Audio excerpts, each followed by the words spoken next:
நேற்று நைட் நான் ஷார்ட்ஸில் சொன்ன மாதிரி கேசி இடிஎக்ஸ் ப்ரோ, சிசிஎல் லைரா, கேசி மெர்கா இந்த 3 ஐயுமே நம்ம இன்றைக்கி ரிவ்யூவில் பார்க்க போகிறோம். ஃபஸ்ட்டு நான் இது எல்லாத்தையுமே செப்பரேட்டாக ரிவ்யூ எடுத்துகிட்டு ஒவ்வொன்றும் தனித்தனி வீடியோ அப்லோட் பண்ணிவிட்டு அதுக்கப்புறம் கம்பேரிசன் வீடியோ தனியாக ஒன்று போட போகிறேன்.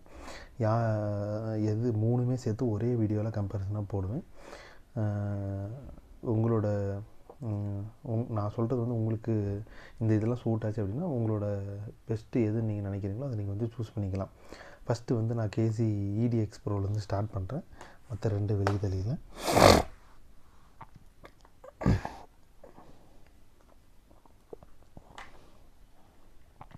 ஆக்சுவலாக இது இருக்கா இடிஎக்ஸ் ப்ரோ இங்கே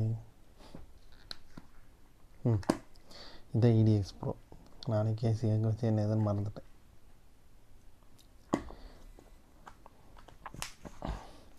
இது வந்து கேசி இடிஎக்ஸ் ப்ரோ. இதில் வந்து 3 கலர் வேரியன்ட் இருக்குது. ஆனால் நான் வச்சுருக்கிறது வந்து இது ஃபுல் டிரான்ஸ்பரன்ஷியல். கொஞ்சம் கேபிள்லாம் ரொம்பவே சிக்குது.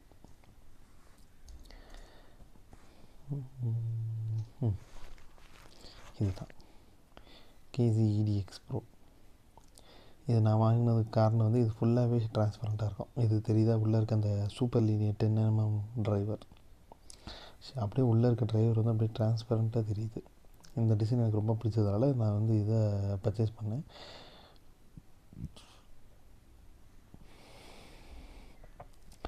ஓகே, இப்போ ஐஎம் ரிவ்யூவில் ஃபஸ்ட்டு என்னென்னு ஸ்டார்ட் பண்ணலாம். டிசைன் பில்டு எல்லாம் பார்த்தாலே தெரிஞ்சிடும். மெயினாக இப்போ ஒரு வீடியோ போட்டேன் அப்படின்னா எந்த இடத்துல சவுண்ட் குவாலிட்டி பேசுகிறேன்னா அந்த இடத்துல தான் நிறைய வியூஸ் போய் பார்க்குறாங்க. என் சேனல் மட்டும் இல்லை, எல்லா சேனல்லையும்.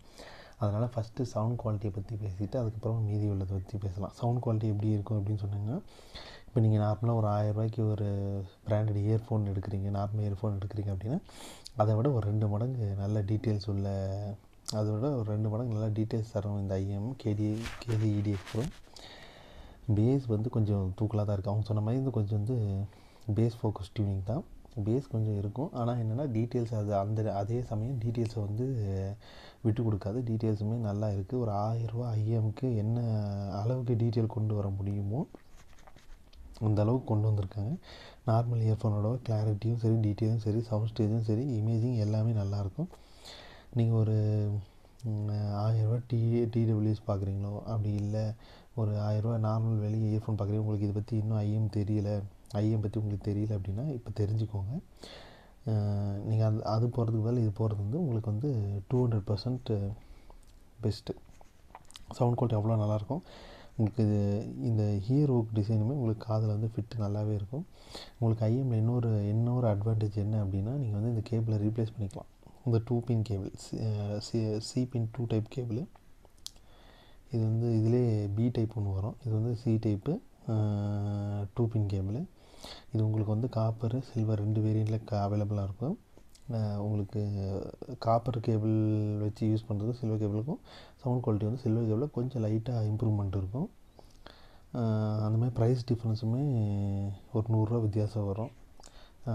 கேசி மெர்கால அப்படி தான் 2 ஆப்ஷன் கொடுத்துருக்காங்க. காப்பர் கேபிள் வந்து 990 வரும், சில்வர் கேபிள் வந்து 1090 வரும். இது யாருக்கெல்லாம் சூட்டபிள் ஆகும்னா எல்லாருமே யூஸ் பண்ணலாம். ஆனால் என்னென்னா இது கொஞ்சம் கவனம் எடுத்து பார்க்கணும். ஏன்னா இது ரிசல் மெட்டீரியல் வந்து கொஞ்சம் ஸ்ட்ராங் இருக்குது. சும்மா உடஞ்சிரும் அப்படின்லாம் சொல்ல முடியாது. ஆனால் கீழே எதாவது விழுந்தால் கொஞ்சம் ரொம்ப ஃபோர்ஸாக எதாவது இடிச்சிட்டு அப்படின்னா டேமேஜ் ஆகிறதுக்கு வாய்ப்பு இருக்குது. ப்ளஸ் உள்ளே இருக்க ட்ரைவர்ஸ் வந்து கொஞ்சம் சென்சிட்டிவ் டைப் அப்படின்றதுனால கொஞ்சம் டக்குன்னு கீழே விழுந்தால் போகிறதுக்கு வாய்ப்பு உண்டு. நான் ஏற்கனவே ஒரு வீடியோவில் மென்ஷன் பண்ணியிருக்கேன், என்னோடய சிசிஎல் ஐரா ஒன்று அப்படி தான் போச்சு அப்படின்ட்டு. ஆக்சுவலாக இப்போ ஒரு சிசிஎல் ஐரா வச்சுருக்கேன்ல, அது வந்து அதுக்கு ரீப்ளேஸ்மெண்ட்டாக வந்தது தான். ஒயர் குவாலிட்டியெல்லாம் நல்லா இருக்குது. ஃபஸ்ட்டு இதுக்கு கேசியில் இந்த பழைய ஐஎம் யூஸ் பண்ணவங்களுக்கு தெரியும். அப்போ ஒரு ஒயர் வந்துருந்தது. ஆக்சுவலாக நான் அந்த டைப் ஒயர் எடுக்க வந்து ரொம்பவே பயந்தேன். அப்போ எதாவது ஐஎம் எடுத்தால் கட் ஆகிடும், ஏன்னா ஒயர் வந்து அவ்வளோ மெலிசாக இருக்கும். ஆனால் இப்போ கொடுத்த கேபிள் வந்து அவ்வளோ சூப்பராக இருக்குது, ரொம்ப ஸ்ட்ராங்காக இருக்குது. ஒரு நார்மல் இயர்ஃபோனில் கூட அவ்வளோ ஸ்ட்ராங்காக ஒரு கேபிள் கொடுக்க மாட்டாங்க. ஆனால் ஐஎம்மில் இது ட்ரான்ஸ்ஃபர் தான், ஆனால் வந்து ரொம்ப நல்லா ஸ்ட்ராங்காக இருக்குது. அந்த மாதிரி இது எண்டில் வந்து எல் ஷேப் கனெக்ட்டு, கோல்டு பிளேட்டை 3.5 கூட கொடுத்துருக்குங்க.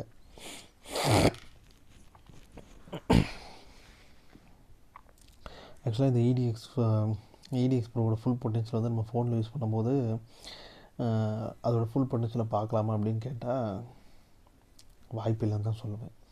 நீங்கள் வந்து இது ஒரு கரெக்டான டேக்கில் உங்கள் ஃபோனில் ஆக்சுவலாக இந்த விஷயத்த வந்து நான் சொல்லணும்னு நினச்சேன். உங்களோட ஃபோனில் டேக் இருந்தால் உங்களுக்கு வந்து இந்த நீங்கள் செப்பரேட்டாக ஒரு டேக் தேவையில்லை, உங்கள் ஃபோனில் ஒரு இன்பில் டேக் இருந்தால் வாங்கலாம், இது எக்ஸ்ட்ரா இருந்தால் தேவையில்லை அப்படின்னு சொல்லி அட்வர்டைஸ்மெண்ட் பண்ணும்போது சொல்லிட்டு இருந்தாங்க. அட்வர்டைஸ்மெண்ட் பண்ணும்போது சொல்லிட்டு இருந்தாங்க. ஆக்சுவலாக நான் இதுக்கு முன்னாடி ரெட்மி K50 யூஸ் பண்ணேன். அவங்க மென்ஷன் பண்ணும்போது அதில் இன்பில் டேக் ஒன்று இருக்குது அப்படின்னு சொல்லிட்டு இருந்தாங்க. இப்போ ரெட்மி Note 13 Pro யூஸ் பண்ணிகிட்ருக்கேன், 13 Pro ப்ளஸ் யூஸ் பண்ணிகிட்ருக்கேன். அவங்களும் 13 Pro, ஆமாம் 3.5mm ஜாக் வரும் 13 Pro யூஸ் பண்ணிகிட்ருக்கேன். அதுலேயுமே அவங்க டேக் இருக்குன்னு தான் சொல்லியிருக்காங்க. ஆனால் ஆக்சுவலாக நான் ஃபோனில் கனெக்ட் பண்ணுறதுக்கும் ஒரு செப்பரேட் டேக்கில் கனெக்ட் பண்ணி கேட்குறதுக்கும் வித்தியாசம் நிறையா இருக்குது. என்ன காரணம் அப்படின்லாம் தெரியல. ஆனால் அந்த சவுண்ட் குவாலிட்டி டிஃப்ரென்ஸ் வந்து என்னால் நல்லா ஃபீல் பண்ண முடியுது. ரொம்ப மார்ஜின் இருக்குது அந்த சவுண்ட் குவாலிட்டி டிஃப்ரென்ஸில்.